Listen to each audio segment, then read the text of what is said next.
President rule chanhallaglaba matungda ahanbo oina Birenga governor ga una khre haiba wafam amasu phongli mangna ekhoi unaba asida Manipur gi issue sing loisinna ba wafam su thamlam khre taksin khre haiba wafam su phongli aduga mangna ekhoi Birenna phongdok pirak pa to pa wafam amada gwalta bi gi thodok adugi matangda governor su yamna nungai haude haiba wafam su thamlagli unaba se kamaini yengbe oza kari haibini masini magi hanboina hogi hanagi XCM haitare ko tumun birena governor unabasi magi protocol amagi makhada ko kolon tawbu ko pedo wadu adugi part amoina unambasu yai adu galari butu da mi bani na wai chana ro kanda mana pamja ba khadu magi nangna aina tawbu matamda ai si na pungphan tawbu ngamamdre nangna makha samdo nang mu tawro haibagi wafam du ne ko sam logic tadi adu yam nang su ngambri yengu ai su ngam tadana dum resign bok to risini nang su ngambri yengu haina mana dum magi keno ironically haibu so dum bi ai kona view na ko adu manipur thawada mana nungai hokte khote du tawte na hairi se khoi honorable cm khoi gi honorable xcm masamang na su keno da drone attack torok pakanda magi keno da mazu satkene na saluraga lambi da satpa yadre na satpai di home minister da ki salu no na instruction la en lambi de halak khimne mazu ko almai to da na city government of india na manipur se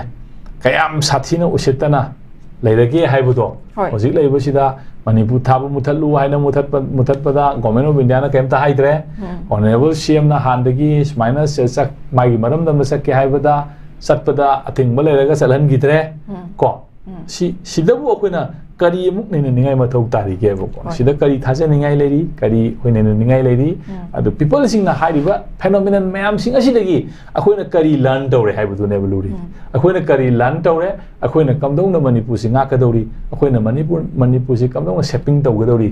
haiba manipur gi shap si ka main taw ga dawri haibu se sidi karamta na khan ga daw na te bo akoi gi miyam sina khan ga daw ne akoi gi miyam sina khalliba sangdugi khoi leriba khoi gi mental level dugi sangduna khoi gi manipur gi issue se shopping taw ga dori ne ko adai du da idi smain thamningi aduna people sing asina manipur gi people sing asina tholiba phenomenon sing asidagi kari lan tawri kari paratami haibu se ai somda oina ai pung sang janlaningi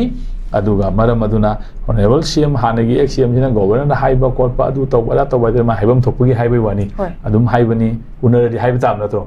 loisanbina honna view honna rejide kha kansalan view adu ada haibana singba se adum haigani adum haisanu adu ano sarkar ma la asu adu mangai sarkar du dum haigani loisalona tawdu miyana pami loisan badu ne ko loisan ba ngamdana sum leiba haibu sidi phobdi na te aduna kari shopping tawrei manipur se karma film da lai haibu do koi dum yenghini aduga aina ngasai thamjari wafam duni hujik ladi ba thoiba phenomenon mayam sing sidagi akoina kari learn tawrige akoina kari paratami ke masigi paratu dige akoina kamdong na manipur shopping tawdagi haibudo maduna akoigi wale okedori ne ko ai sona kan doina sumaina Thagajari Makata Nauza Arkogi Ministry of Home Affairs na Laibak Asigi State Singda Bangladesh Amazung Myanmar Dagi Lokaina Kunda Leitaraga Leishiliba illegal immigrants sing Tha Amagi Manungda Khandoknaba Khangalakiba Wafam Adugi Matangda Ngasi Numidang Hanagi Chief Minister and Biren Manipur gi Governor Ajay Kumar Balaga Unaduna Tha Amagi Matam Asida State Asida Leiriba illegal immigrants sing Khandokpa Ngamdoidabana Matam Asi Khara Sangna naba mahaki mai kai dei daksingre unaba sida makata na khoi gi mito khandok pagi tha amgi matam pi bese makata na kitang sangdok naba hanagi cm birena wafam asi thang ki habena uza wafam asi gi matang da kari habini uza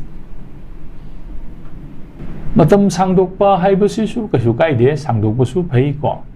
luri badi khandok ke na khanbadu ne ba darkar oi khandok ke na khaladi am lai ba po ne bo kasile ponte village dai lady electoral roll lady record loi lady karam matam da population si kama hengala ino kaino mayam lai mechanism mayam ba adu mechanism mayam thabuk to madu gi matik chaba loinamag magi security dagi official dagi loimag ling loi leri ne ko adu madu khando ke na khaladi kaisule ba pona te biometrics oidra su amo oidra su mai record yami la kana noi si loga noi si dei si lei ba yaru depot tok thok ga loira ba pone bu ko maram di sahi ka su am sang pona te bu ko aduna adai area du tha amagi matam oiga sahi amai matam oiga sahi tarai matam oiga sangdok podi sangdok sanu sangdoi bu makai adum thabok du tawdra bane bu ko issue di ain haining badi aduna lei ba pose han bada intention du gi darka leba khando ke na khanba tawge na khanba du ne darka ori di ko matam sangdo ku du na te darka ori di matam na jai tara sangdo su tawge khandre dum tawtre da tawge na khalaga di tham tang ora su numit time da ataw singai di tawre haiba mi tholakani da singai di tawre aduna akhoi na jingda ba yam leiri aduna matam khalaga sangdo haiba kari kai ge ba थामा सांगदो अनि सांगदो उनतबा करिगुंबा अखोई थामा लेरे थाजी मुंग अखोई अंगम खरा तौरे मिलिसिंग मंगा सि तरा सि डिपोट तौरे मसि दे यामे यामंगरे दुना मसि करिगुंबा खरा अखोई चेक तौदो वाले द थाहु मुंग सांगदो करि काई के बसि होय सिने न थबनिंग बसि द वेरी इंटेंशन दो मोटिव्स दो तौदोरिबा गवर्नमेंट ऑफ कनोगी इंडिया गी लेरिबा पल्स द मोटिव्स अनि मसि लाखु मतमदा मोगे यानरगा संगपु ओरमदि कमदौनी कमाई खंदोगदोरी मोने लेयोइन लेबो ओरमदि कमाई तौदोरी मरमदि लेरिबा मयाम सिंग असिदा आसाम राइफल ना बॉर्डर सिक्योरिटी चगुंग न लोइ मंगाइ उंगाकनेबा संग खिसिंग दो मोगी परमिशन यारोगा मोगी इंस्ट्रक्शन यारोगा संगम बो ओरमदि कमाई तौदगे सिनेबा लुरिबो पो अदि पॉलिसी मखा संग पो ओरमदि सुगुम मयाम सिंग खन निंगाई ओइबा सेनि सिंग निंगाई ओइबा गाक्तनि फेनोमेनन असिना अदन लुरिदि अखोइना मसिदैदा तौगेना खनबा इंटेंशन दो अदुगी दरकार लेबको अदुगी इंटेंशन दो याउद्रदि था सांगदोकेरा सही सांगदोकेरा एति कैसु कानने खनदे